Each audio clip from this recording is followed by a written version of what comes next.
Welcome to Focus on Health, a series of educational programs sponsored by the School of Nursing at Salisbury University. I'm Dr. Mary DiBartolo, Professor of Nursing at Salisbury University and host of the program. I welcome back Catherine Neighbors. You are the simulation coordinator, and we are here at the Richard A. Henson Medical Simulation Center. Yes. We did a program previously about simulation in general and the use of the various mannequins that are located throughout this building. Mm-hmm. Today's program is going to focus on the concept of the standardized patient experience. Yes. So you are a certified healthcare simulation educator, and you're going to enlighten us on that. Okay. And then we also have Jan Bellistri, and you are actually a standardized patient. I am. And you've been working here for how many years, helping us with? Starting on my 10th year. 10th year. Yeah.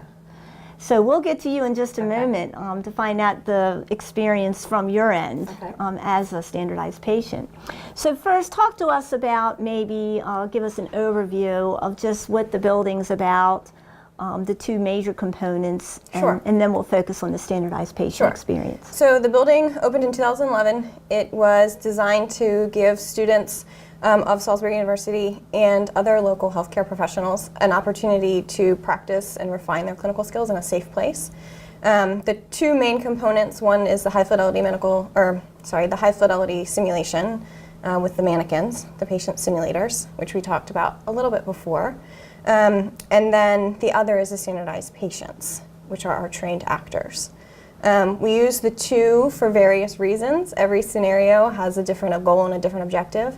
So the way that we provide the experiences to the students varies by each. Well, I know with the standardized patients, that basically flowed from the mental health side, the psychiatric nursing course, because while the fidelity mannequins are more about clinical, assessing a patient, the vital signs of condition, obviously mental health is a whole different ball game when you're doing clinical experiences in mental health units. You're not focusing so much on those physical vital signs and such. It's more about the interactions, communication skills, and when people are either depressed or have schizophrenia or manic depression, those kind of illnesses. So this is a great, safe place to have students practice those interactions. Right. And so we decide, depending on the scenario and the objective of the simulation, which we're going to use based on realism. So if it is really focused on those clinical skills, we're going to use the mannequins so that they have the physiology that we want them to have. But using the standardized patients is more realistic for a communication-based scenario, like the mental health. Right, talking to a real person. Right. And I know we'll talk to Jan in a few minutes, how sometimes you go off script a little bit sometimes, you know, depending on how the student's doing or, you know, how things progress with that interaction. So let's start with the, say, the psychiatric patient experience, and just give us an idea of what the key components are of the standardized patient experience. Okay, well, it really starts before the students get here. The actors go through a pretty rigorous training to be prepared to portray whatever role they're going to be portraying during the experience. That is always led by whoever the faculty expert is, depending on whatever the discipline or specialty might be for the scenario. And then in terms of the learners, they always do some form of pre-assignment to help prepare them for the experience that they're going to have. That might be watching videos to give them an example. That might be reading an article or something like that, just to help them prepare. Then once the students come here, they're going to interact with our standardized patient based on whatever that scenario might be. So it's a pre-developed script for the actor. But of course, we never know what the students are going to ask or say.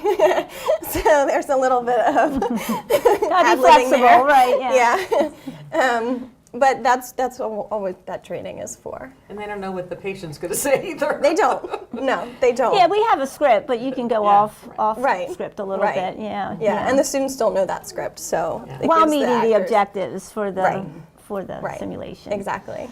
And then following the simulation, right after they go into what we call a debriefing session. It's led by either a facilitator or the faculty member themselves. It's with all the students, and it's an opportunity for the students to really think about what just happened. So they reflect back on what they did in the room, what experience they had, emotions that they had, kind of critique themselves on the things that they could have done better or all the things that they did really well.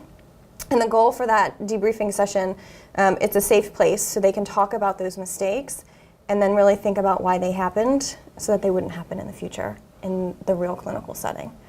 Well, I know I participated in one in terms of the person with dementia, and Jan was the patient, and what I thought was very interesting was each student does their interaction, but right after that, they go back to the room, and we can really, it's in our recent memory, and we can really talk about, what went well, what they could improve upon, and I think that is the most influential piece of learning, really, is to sit down and think about, wait a minute, what just happened? What could I have done a little better? And I found those debriefing sessions to be really interactive and fulfilling, for everyone involved. I mean, everyone learns by watching each other go one at a time. Let's talk about it. Obviously, the person to go first, we try to take turns because, that person is kind of behind the eight ball. They have to go first, and then the ones toward the ends kind of saw. But we have also usually 2 or 3 different actors for each of those sessions, so that each they're getting a different person every few times. And I forgot to mention it, but we do video record them. So they debrief here with their faculty members, but they also have an opportunity to watch their video when they get home. And they write a self-reflection a lot of times to help with that debriefing process. But they can revisit their experience. Because a lot of times they'll be in the room, and this goes for all scenarios really, but they get anxious and they leave the room and they forget what just happened. So it gives them a chance to really go back and pick up on some things that they may not have realized. Yeah, we don't typically rewatch the video, we just talk about it and just give them a chance to take a deep breath and say, wow, what just happened? How did I do? What do I think went well? What could I have done differently? It's just fabulous. And then the watching it, most of them go home and watch it right away, I think, to see how they did. But it's always there and accessible, isn't it, for them to go into for the duration of the semester. To look at that video, and because maybe in a couple weeks they go to the clinical setting and they have a patient with that diagnosis. And they can kind of remind themselves of what to do or what not to do sometimes. I mean, they're learning, they're students. And psych can be very intimidating in some ways. When you think you're going to go into an acute care psychiatric unit and have a person that could be in some serious... What I like about this is that they learn from each other. Because I might be a student and I made a mistake, but then the next person makes a different mistake, so they're all kind of collaboratively learning from each other's mistakes. And they're very supportive, just very supportive. I just was really impressed with my experience as a faculty member and how the students handled it and how well the actors do. I mean, the actors do a fabulous job. They really do. Standardized patients, I should say. But we're always recruiting for actors, aren't we, from the community? Always, yeah. We do have, we do hire from the community, and then we do have a partnership with the theater department here on campus, on SU's campus, where they actually get some internship credits, where they come over and act for us for a semester. So they're scheduled on certain days to come over. And and they get credit for that. But we're always hiring for actors. We like to have fresh faces too, because we like to keep the actors a surprise for the students. We don't want the students to see the same actor every time. It's easy for them to mix up scenarios and kind of get confused on what scenario they're in, not bring back something from another scenario. And we're going to take a stroll and check this out, but in the control room area where we have a faculty member or a SIM center person, employee, staff member that is actually watching the SIM as it goes and making sure it's recording properly and so forth.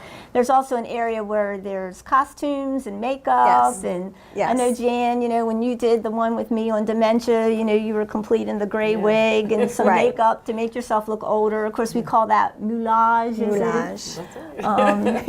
So that's kind of a fun part of it. Yeah, we do what we can to make it as realistic as possible. And like you had said, that's with the costuming, that's with the makeup, that's just the whole visual appearance of what that patient might be portraying. And in sometimes cases of certain psychiatric diagnoses, people may dress differently. And wigs and jewelry and things like that are a nice, you have a nice collection. We do. To keep it interesting. We do. And make it more realistic, obviously. Better buy-in from our students. So, well, the next thing I'd like to do, if you don't mind, Jan, is share with us your experience on what it's like to be a standardized patient. Okay. Well, when I first came on board, I did psych only, and we were trained, I think the first year, only in 4 psych diagnoses, and it's grown into now we have 8 different diagnoses that we can present to the students. And the training takes place in the summer, and then over the course of a week to 10 days, and then we're prepared in the fall to, every semester it's a little different depending on the curriculum, but we are told like what diagnosis they want us to portray that day. And so, for instance, if I were to play a person with schizophrenia, in order to shape, make it a variety of scenarios, I might do one that's homeless. So the students get a chance to see there's other issues that come up with somebody who's homeless, like how are they getting their medication, how are they getting their transportation to get there, that kind of thing. Whereas the next one I might be living with my parents still. So that's not an issue as much because I have people around me to sort of, take care of me. And we try to come up with as many scenarios as we can. We have a script that we follow. The script is very detailed in that, like, what the symptoms of that illness, whatever that illness we're portraying is, and then we'll have a backstory that we create that's allows us to have be prepared for any question they're going to ask, because we never know what the students are going to ask. So it's kind of an improv thing. So we may have to come up, say, if I did a bipolar mania, I would have to come up with 4 or 5 different like backstories and characters that I would portray, so that the illness can present itself in different ways. So that it gives, because the 8 students that are sitting in the simulation have a different experience each time because they're watching each other, so you don't want to do the same thing over and over. Then they just repeat themselves. And they see all those different other issues that can impact what's going on with that particular patient. And I know we've expanded in the psychiatric realm to include like people with addictions, which is a huge issue we know of late. And I also know we're expanding into addressing like leadership and interdisciplinary collaboration, which is really hot in healthcare now, where it's not always the nurse working with the patient, but other healthcare professionals may become involved. So let's talk a little bit about that, because that's been kind of interesting, where we have not just the patient and the student portraying the nurse, but we have other healthcare professionals that are interacting together to achieve medical patient care goals. Right. And that is, the objective is once they graduate for them to be prepared to work with other disciplines. And so our students will come here, and we actually have our standardized patients become not patients, but become other healthcare providers. So they are trained to portray a respiratory therapist or a social worker or chaplain, a whole host of different disciplines. That way our students have a chance to practice leading a conversation and including those other people. So we have some lab coats in our costume area. Something that gives the appearance of a chaplain or a religious person. And sometimes we present, we present a conflict where, for instance, like there might be a psychiatrist who's not who's not listening to the patient, or and it's the role of the nursing student to try to figure out how to collaborate together effectively so that they do what's best for the patient. And that's a challenge for them sometimes, because it is. They are young and they're not inexperienced, but it's a safe place for them to practice that, so that when they get in the real world, they at least have a little working knowledge of how to do it, Hopefully feel a lot more comfortable with their communication skills and how to get everyone around the table involved. And of course, learning how to get the best information and cooperation they can from the patient too, making them feel at ease so that they open up about some of their fears or concerns. Absolutely. whatnot. So, Absolutely. So a lot's going on here in the Sim Center. And like I say, these standardized patients have really come a long way. I didn't realize it's been 10 years already that you've been... Well, we started, the simulation's been open since 2011, but in 2010, when we first got the grant, we were working out of Devilbus Hall on campus. Oh, okay. And we were doing it with cameras in the room, and then they purchased this building, and then it's just grown from there. It has, as have the grants. You know, a lot. It's most of these things are grant funded. And we've worked with OB, peds. I've worked with peds. I even did a scenario where there were physical symptoms on the mannequin. It was a mix of the mannequin had the physical symptoms, but I spoke as the patient. So the student would come in and talk to me, and then examine the mannequin instead of examining me. Oh, okay. So, so we've done that too. We've had all kinds of different. You know, it's depending on what the professor's trying to accomplish. You know. I know in many cases with dementia patients, there's a family member involved who is the stressed caregiver, and we've done that at times, getting the students more comfortable to know sometimes it's not just about the patient. You know, you have to assess the family member for signs of stress, or tell me what's going on, because the person with dementia often can't relay that information.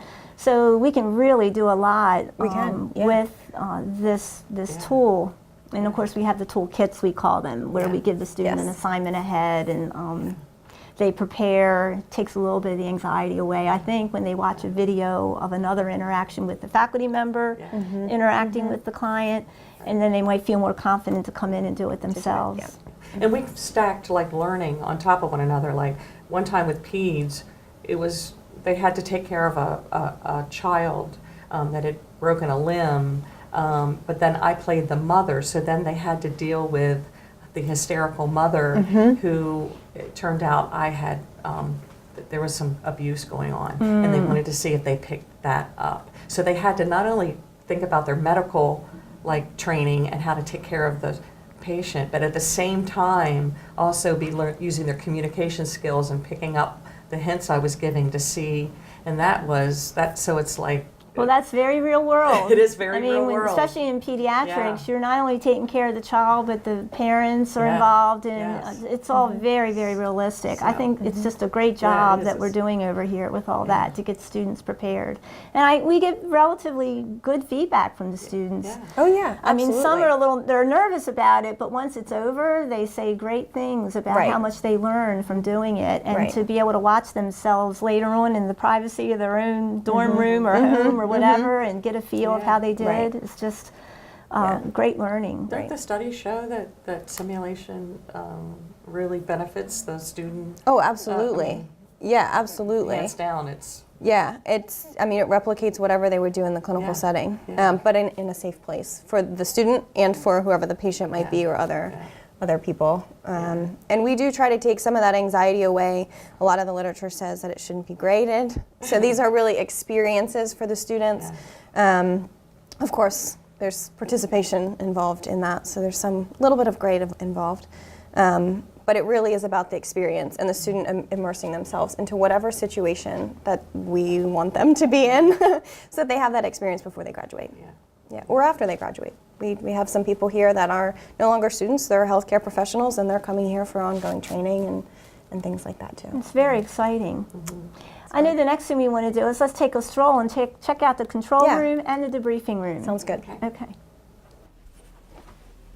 So Catherine, here we are in the control room. Right, so the control room is where the simulation center staff would be.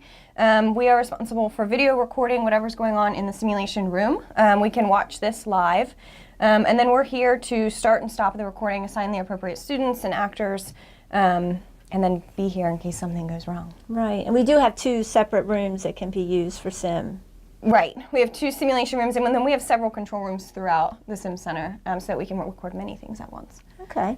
I guess that's very helpful to have someone here just in case something goes awry. Right. You can react and either stop the sim or take care of some technical difficulty. Always, yep. Okay. Yep, that's what we're here for. And then right adjacent is our costume area. So let's take a look at that. Okay.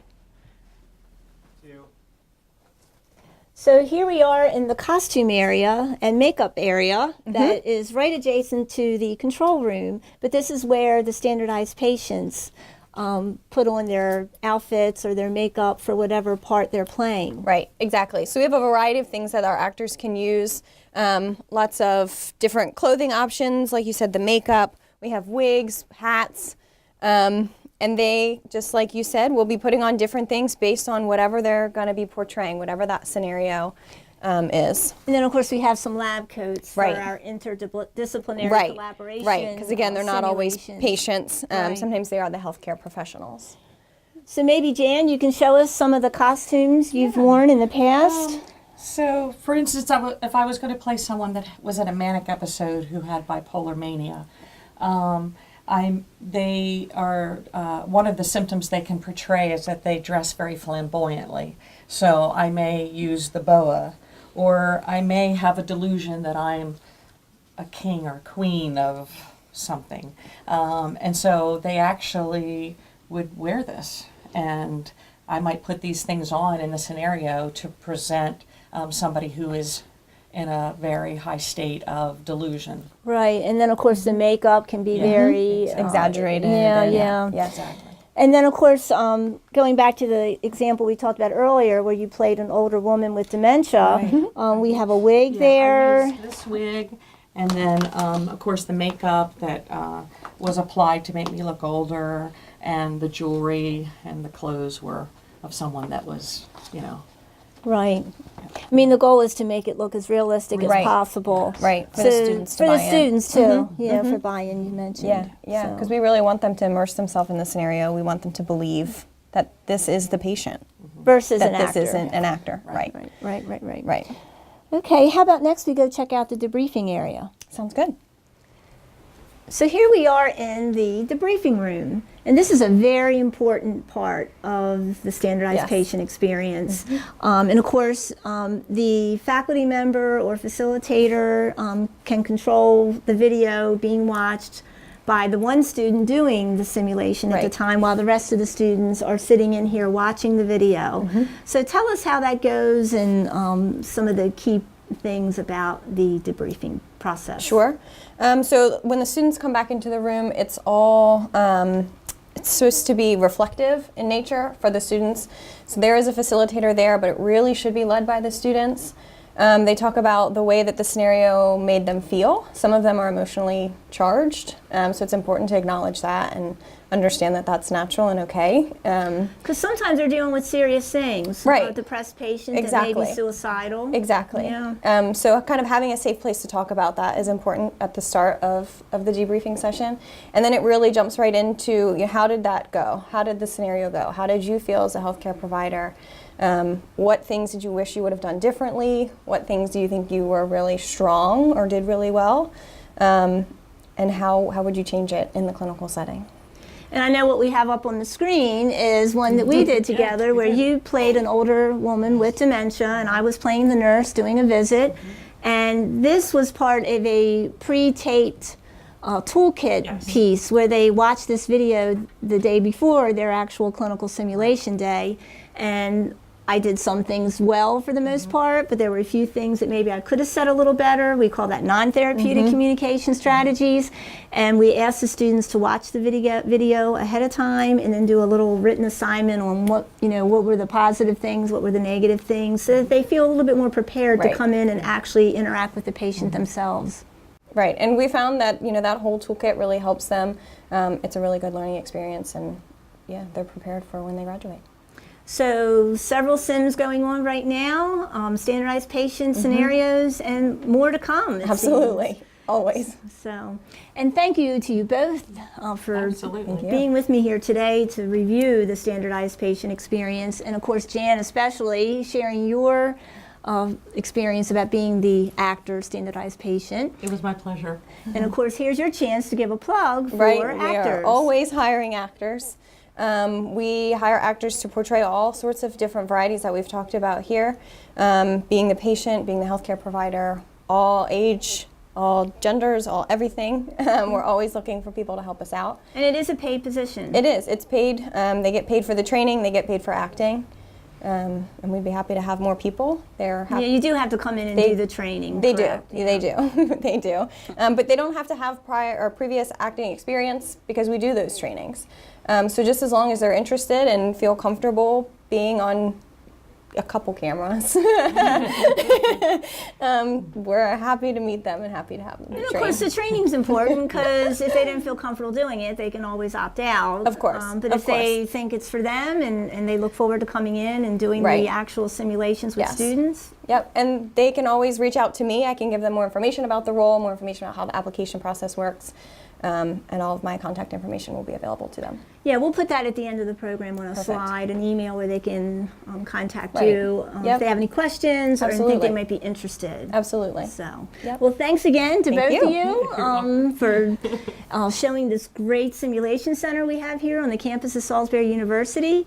And thanks to you for joining us for this edition of Focus on Health here on PAC 14.